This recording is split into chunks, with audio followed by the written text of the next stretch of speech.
Bonjour, bonsoir, bienvenue sur la chaîne de l'immigration et de l'entrepreneuriat. Aujourd'hui, je suis à Montréal, je suis à la rencontre d'une étudiante qui a bien voulu nous partager sa journée. Elle est à l'Université du Québec à Montréal, UQAM. Elle s'appelle tout simplement Aïcha et elle étudie dans les ressources humaines. Sans plus tarder, nous allons l'accueillir sur cette chaîne. Aïcha, est-ce que tu peux faire comme chez toi? Alors Aïcha, j'ai décidé justement de passer la journée avec toi. Ouais. J'aimerais que tu partages ton quotidien à ces nombreux auditeurs, Mhm. téléspectateurs qui nous regardent en ce moment, ou les nouveaux immigrants qui comptent venir étudier au Canada ou bien s'installer. Ouais. Tu vas nous montrer un peu ton quotidien d'étudiant. Est-ce que c'est facile? Est-ce que c'est évident? Est-ce qu'il y a des avantages, etc. On va voir un peu comment elle mène son quotidien. Mais avant de sortir, avant de passer à table, parce qu'elle m'a concocté un bon repas, vous allez voir tantôt, les mains de fée, paraît-il. Mais avant de passer à autre chose, qui est Aïcha? Qui est Aïcha? Qui est Présente-toi. Aïcha? Oui. Bon, Aïcha, jeune fille de 24 ans, étudiante finissante au bac en ressources humaines à l'Université du Québec à Montréal, comme tu l'as dit. Ok, À côté, agente administrative aussi au CIUS de l'Est. ok. À côté aussi encore Deux activités. d'autres Nous activités, allons en c'est parler ça. très bientôt. Donc voilà, on est chez Aïcha, ils doivent rester connectés.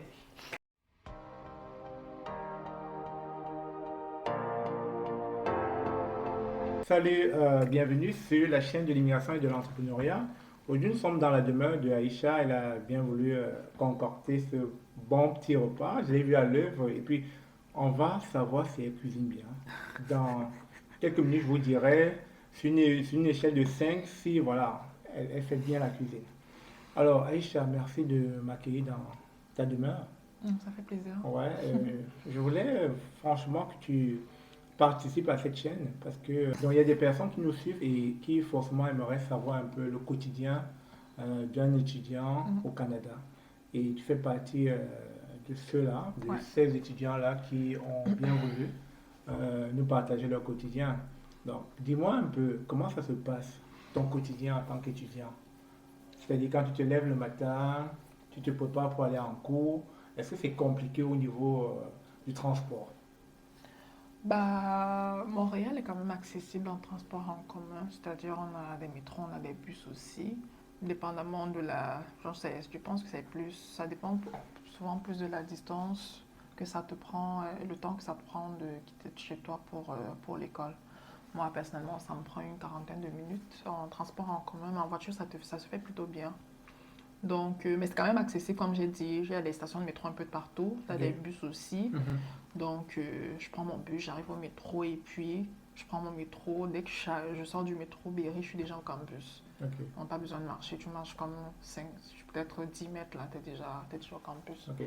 Mais est-ce que Donc, c'est un facteur de décision? C'est-à-dire le fait d'aller chercher un logement pas trop loin du campus, est-ce que c'est mhm. un facteur de décision parce que on peut sauver en transport? Ouais, mais c'est sûr, Qu'est-ce que tu c'est sûr. conseillerais? C'est sûr. Bah, c'est sûr que l'idéal, c'est toujours d'habiter proche d'où on fréquente, dans le sens où, bon, en termes de temps et comme tu as dit aussi en termes d'argent, Mhm. c'est quand même avantageux. Mhm. Donc, mais je trouve que même si tu habites loin et puis, comme je l'ai dit, et tu as des trucs à ta disposition comme le métro et puis le bus, donc ça se fait plutôt bien. Ok. Mais en tant qu'étudiant peut-être international, pour ceux qui viennent d'arriver, il y en a qui préfèrent souvent plus habiter proche du campus. Ils habitent proche du campus. Bon, quand tu arrives avec ta famille, et puis bon, tu es juste obligé Tout à tu es fait. juste fait avec dans le sens où ils décident d'habiter, bah, tu es obligé d'être avec eux. Donc. Mais comme je l'ai dit, tant que c'est accessible en transport en commun, c'est correct. Sauf si peut-être tu as une voiture, c'est sûr. Peut-être quand tu as une voiture, c'est encore mieux. Ok. Mais Mais est-ce que c'est pas coûteux avoir une c'est ça voiture pour un justement. étudiant? C'est ça justement. Ça coûte de l'argent, mais je dis toujours, pour une première voiture, c'est mieux peut-être l'acheter, pas usagée, là, mais comme seconde main dans le sens où ça va te coûter, ça va te revenir moins cher. Ok. Et aussi, ça peut te permettre, ça peut aussi être une source de revenus dans le sens où tu peux travailler avec. Il y a des gens qui font du Uber, c'est comme du taxi. Fait du Uber Eats, c'est comme de la livraison, tu livres la nourriture et puis on te rémunère. Donc, d'un côté ou d'un autre, c'est toujours. En fait, il faut juste peser les pour et les contre, dépendamment de tes moyens à toi, en fait. Mhm. Donc, c'est ça. Mais ça, c'est une bonne idée, ça, pour un Ouais. étudiant d'avoir une voiture, mais pensez-y. Avec votre voiture, à votre temps perdu, vous C'est pouvez ça. faire de l'argent. Faire de l'argent. Ah, ça c'est bien. Mais sinon, ton inscription n'a pas été compliquée, difficile? Non, non, j'ai pas rencontré de difficultés pour m'inscrire. Donc, pratiquement toutes les informations sont en ligne, pas besoin de déplacer, c'est-à-dire aller sur place pour poser des questions, à savoir comment ça marche et tout. Tu as tout sur le site de l'université, dépendamment d'où tu veux partir, de l'université où tu veux partir, juste t'informer. Tu t'informes et puis, dépendamment du programme dans lequel tu veux étudier, tu te renseignes, tu vois ce que ça prend, c'est-à-dire quoi les prérequis, ce qu'ils demandent pour constituer le dossier. Non, habituellement, c'est comme ils demandent, si par exemple tu as eu un deck ici, ils vont te demander la copie de ton deck, ça peut être un relevé de notes, ils vont te le demander. Sûrement tes informations personnelles, comme si par exemple tu es résident permanent, ils vont peut-être te demander une copie, un certificat de sélection pour composer le dossier. Donc habituellement, ça se fait quand même assez bien. Puis, et tu as aussi la possibilité, parce qu'ils demandent, je pense qu'ils demandent, non, c'est plutôt au collégial qu'ils demandent souvent. Tu as souvent droit à 3 choix, c'est-à-dire tu peux faire tu peux demander tu fais une demande ta demande d'admission dans 3 programmes. Comme ça, Ok, si le premier ne marche pas, on essaie de voir avec le deuxième et aussi ok, avec le troisième. ok. Et à l'université aussi, je pense que c'est pareil, ouais. Donc, moi, j'avais fait juste 2 choix, là. Deux choix, oui. Ouais, mais ça marchait dans les 2 cas, donc c'était correct. Super. Donc, c'est ça en gros. Et est-ce qu'en tant qu'étudiant, tu as une activité en parallèle? Tantôt tu parlais des étudiants, si jamais ils ont une voiture, ils peuvent se lancer Bien dans sûr, l'hiver. bien sûr. Mais toi, est-ce que tu as une activité en dehors de tes études? Bien sûr, là, je travaille présentement au CIUS, ce sont des hôpitaux publics là, donc on travaille présentement dans des centres de vaccination avec le Covid qui est là. Donc Ok, ils avaient ouvert des centres de vaccination un peu de partout. ok, Bon, on les aide. Moi, je fais agente administrative, c'est plus le soutien administratif à l'équipe de vaccination, donc tout ce qui est formel là, et faire des vérifications au niveau des informations qu'on a sur les patients, voir si les informations concordent avec ce qu'ils disent. C'est toujours important de vérifier si les coordonnées, on a les bonnes coordonnées ou pas. ok. Donc, faire de l'inscription aussi, prendre les informations et aussi tout ce qui est soutien administratif, comme j'ai dit. Si par exemple, il y a, disons, un médecin ou peut-être un vaccinateur qui a besoin d'aide administrative, peut-être des problèmes avec le dossier du patient, bon, on les aide. On les aide à arranger le problème. Donc, en gros, De c'est toute façon, ça. c'est bon, enceinte, c'est ça. Alors, mais dis-moi, est-ce que tu as le droit d'aller au-delà de 20 heures? Bon, ça dépend de ton statut. Ok. Donc, c'est-à-dire, si tu arrives ici en tant qu'étudiant international, il y a un nombre d'heures à ne pas dépasser par semaine. Mais quand tu viens comme résident, Résident résident permanent. permanent, ouais, là, tu Oui, peux là, tu peux travailler travailler tant que tu exactement. veux. Tu peux me Ok. faire 2 boulots, là, Ok. c'est Il n'y a que les correct. étudiants internationaux qui C'est peuvent ça, pas aller justement, au-delà oui. de 20 Il heures. faut vraiment que tu fasses attention à ne pas dépasser ton nombre d'heures par semaine. Ok. Donc, c'est ça. Mais tu as parlé de l'organisation tantôt, qu'on peut faire plusieurs choses, mais je vois dans les réseaux sociaux qu'en dehors d'être agente administrative Ouais, au CIUS ou encore étudiante, tu as une autre activité qui est la mode. ouais. Tu défiles en fait. Ouais, C'est parti je fais un peu d'où de tout ça. ça? C'est comment qui t'a initié à l'intérieur? Bon, je pense, personne ne m'a remis. Bon, c'est sûr que j'étais toujours admirative Des des amis? modèles, Ok. pas bon, dans mon cercle, Ah, là. ok. Je suis peut-être la seule qui est dans le domaine en tant que telle. Mais en fait, la motivation, c'est vraiment personnel, en fait. C'est vraiment un challenge que je m'étais donné à la base. Mhm. J'avais pas prévu que ça prenne une telle ampleur dans le Mhm. sens où je me voyais pas faire ça pas comme 3. Je Tout vais le dire temps. comme exactement. Donc, c'était plus un challenge que je m'étais donné personnellement dans le sens où vu que j'étais quand même quelqu'un de très réservé, plus timide à la base. Ça n'a pas On l'air, je dirait pas, parle, hein? mais bon. On dirait pas, hein? Mais bon, bref. Comme pour dire comme quoi. Donc, j'avais voulu vaincre cette peur, la peur du public, la peur d'être au centre de tout le monde, ce genre de choses. La peur de parler en public, la peur d'être au milieu des gens. Donc, j'ai voulu me lancer ce challenge-là et puis ça a plutôt bien marché. Donc, comment ça s'est passé?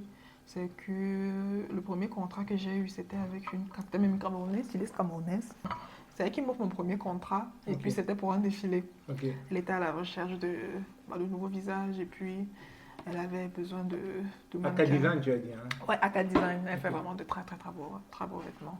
Donc c'est ça, c'est elle qui m'ouvre cette chance-là. Et puis à travers ça, de fil en aiguille, j'ai pu rencontrer d'autres stylistes. J'ai travaillé avec des stylistes ivoiriens. En fait, je me suis bâti une bonne relation dans ce Ok, domaine-là, ok, dans la communauté en fait. ok. Communauté pas camerounaise, mais africaine. Africaine. C'est ça, ça a pris de Mhm. l'ampleur. Je travaille avec des stylistes, beaucoup plus même de l'Afrique de l'Ouest, je dirais, des Sénégalaises, des Ivoiriennes, que ce soit shooting photo, mannequinat. Donc, parce que des fois en été, c'est sûr qu'avec le Covid, c'est devenu encore plus compliqué avec les mesures qu'ils ont mis en place et tout. Parce qu'habituellement, les défilés, c'était plus lors des grands événements. Ok. Puis, habituellement, ce qu'ils font aussi souvent, c'est que les stylistes africaines, elles organisent souvent un défilé justement pour promouvoir leur marque. Et c'est le plus souvent en été. Donc, elles font toujours appel aux mannequins comme nous pour le faire. Donc, c'est ça. Super, super. Alors, on va continuer parce que j'aimerais qu'on aille à l'université de Ouais, Montréal, ouais. ton université. On va d'abord mettre une pause, le temps de manger. Chers Pardon. amis, comprenez-nous, on a faim. Et puis on se revoit pour la prochaine partie.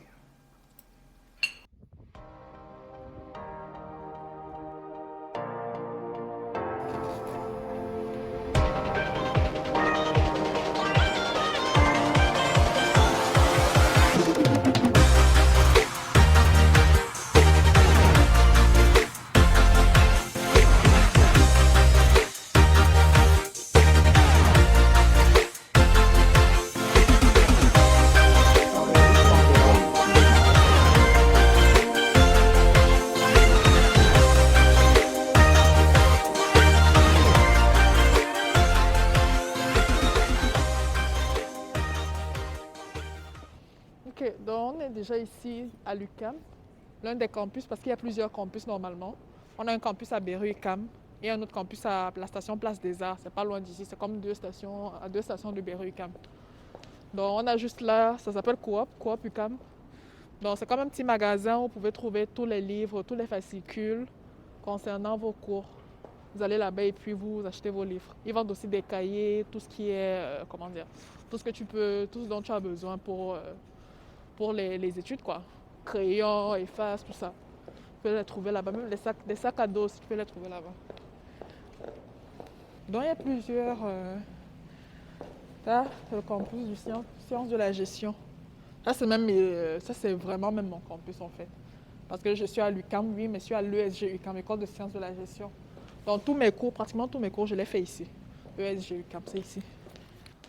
Donc, École de sciences de la gestion, tout ce qui est administration, comptabilité, finance, en fait, tous ceux qui étudient en gestion, quoi. Ceux qui étudient en gestion, c'est ici. Majoritairement, ce sera ici qu'ils auront leurs cours. Les cours, il y a plusieurs salles de cours. Là, on est au niveau métro, mais ça va jusqu'au 5e aussi. Donc là, il y a des escaliers, des salles de cours en haut aussi. Là, ce sont les amphithéâtres. Les amphithéâtres, c'est souvent plus utilisé pour les cours communs. Les cours communs, c'est-à-dire, quand je parle de cours communs, c'est par exemple, vous allez voir les étudiants en ressources humaines, les étudiants en économie dans un même cours. Premier cours à l'université, c'était ici. Premier cours que j'ai eu à l'université, dans cette salle. Mon cours d'introduction à la gestion des ressources humaines, c'était la RM 120. Donc tout en bas, on a deux pavillons.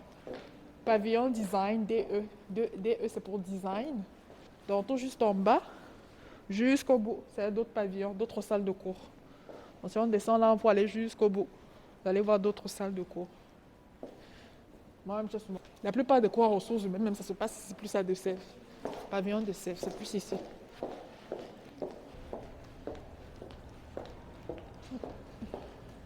On va essayer de monter au niveau du rez-de-chaussée.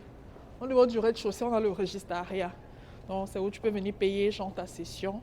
Tu as aussi besoin de renseignements concernant peut-être ton compte étudiant, tout ça. Tu peux aller les rencontrer. On va monter. On va prendre l'ascenseur et puis monter.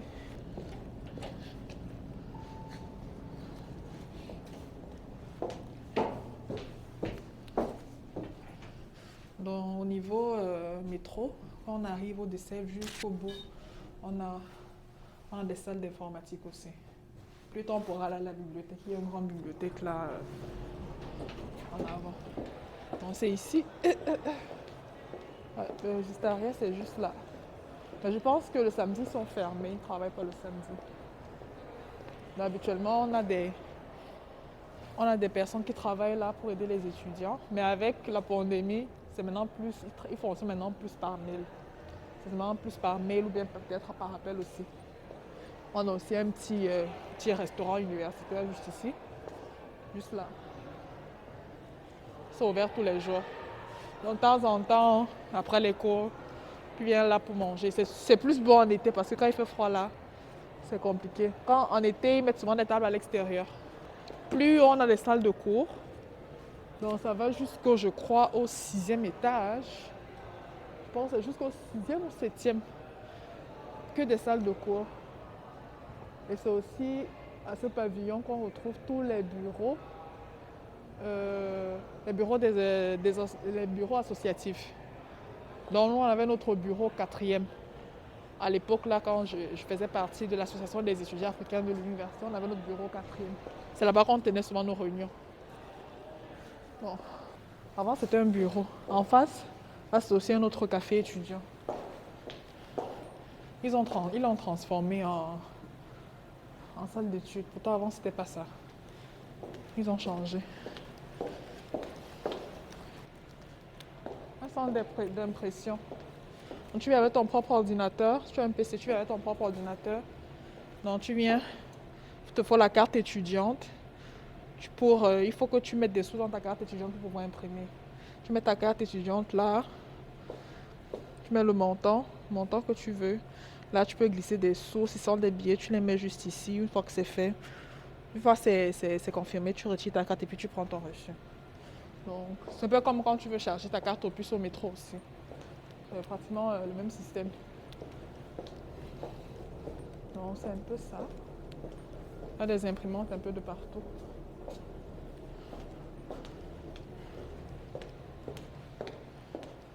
Bon, ça c'est pour... tu veux peut-être faire un retrait ou un dépôt dans ton compte. Là, c'est un autre pavillon, Hubert Aquin. C'est en haut. Ça se trouve, c'est en haut. Prends l'escalier, là, tu montes. On va voir. Avant, il y avait aussi une autre coop ici, mais ils l'ont déménagé ailleurs.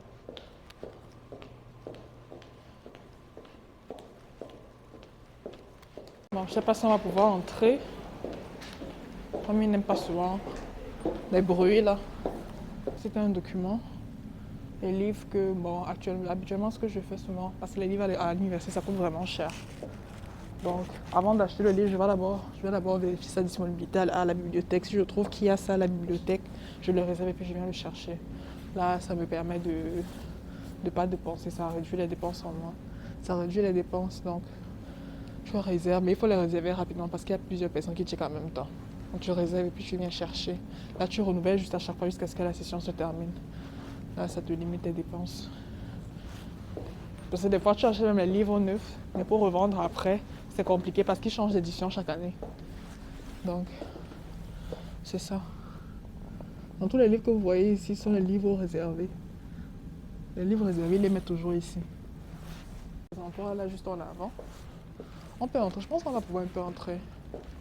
Juste ici. Il n'y a même personne de toute façon. On peut entrer. Ouais. Tu avances, tu te présentes ici. Là, c'est pour les retours. Si tu veux venir retourner un document que tu as prêté, tu viens ici. Quand tu veux venir chercher ton document, c'est ici. Habituellement, il y a comme un commis ici. Donc, tu donnes ta carte, tu scannes ta carte. Elle fait les recherches et puis elle vérifie tes informations. Tu lui dis ce que tu es venu chercher et puis elle va fouiller. Elle fouille habituellement ici. Puis elle te le remet avec un reçu. Indiquant la date à laquelle tu es censé remettre le document. Bon, c'est ça. Il y a plusieurs salles d'études à la bibliothèque. On a des salles en haut pour lire. Habituellement, les ordinateurs ici, c'est plus pour imprimer. Dans les salles d'impression ici, même en avant, là, salle d'impression toujours. Et en dehors des salles d'impression, si on va, on avance un peu. Si on avance, on va jusqu'au bout. On a des salles On a des salles beaucoup plus discrètes pour les travaux d'équipe. Si vous voulez travailler en équipe, ne pas être dérangé là. C'est plus en avant là-bas. Mais il faut réserver la salle par contre. Quand tu veux travailler en équipe et ne pas être dérangé, vous faites une réservation de salle en équipe. Puis vous venez travailler. Là, vous êtes plus tranquille entre vous. Donc, c'est ça.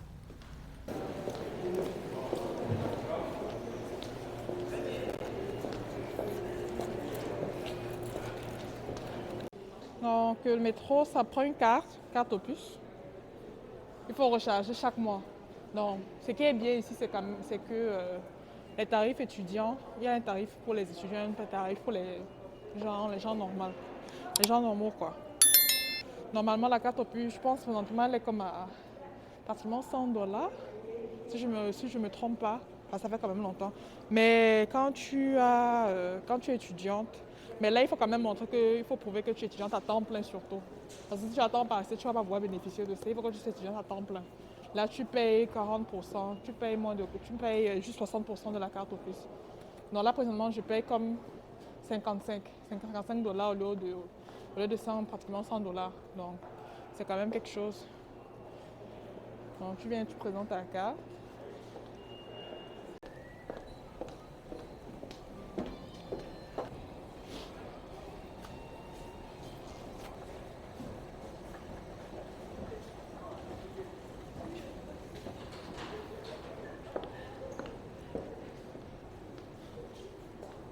Alors, c'est ici que s'achève cette vidéo et encore merci à Aïcha qui a bien voulu prendre son temps pour nous faire le tour guidé de l'Université de Québec à Montréal. C'est très gentil de sa part. Donc Aïcha, ça a été? Non, ça a été. C'est bien vrai amusé? que... bah oui. C'est vrai qu'avec la température de maintenant, là, c'est un peu compliqué. Surtout qu'il mais fait froid, hein? ouais, il fait très froid. Surtout aujourd'hui, il a fait très froid. Mais ça va, c'était un plaisir. C'était quand même un plaisir. J'espère juste que j'ai pu répondre à toutes tes questions. Oui, J'ai- surtout pour nos auditeurs, je pense qu'ils vont être contents. Ok. Et s'il vous plaît, n'oubliez pas de vous abonner sur la chaîne. parce Ouais, qu'elle a on pris s'abonne. son temps. On s'abonne. Elle a pris son temps pour vous montrer un peu tout le décor. Donc ça mérite quand même des pouces bleus, des likes, des partages et puis des abonnements. Ouais, c'est ça. Bon, Raïssa, on se dit à très bientôt. Donc, Ouais, comme à il fait très froid, bientôt. Il faut Il pas fait vraiment que froid. Ouf. je prenne froid là. Ouais. Alors, On est cool déjà on se dit même. à très bientôt. Les amis. Au revoir.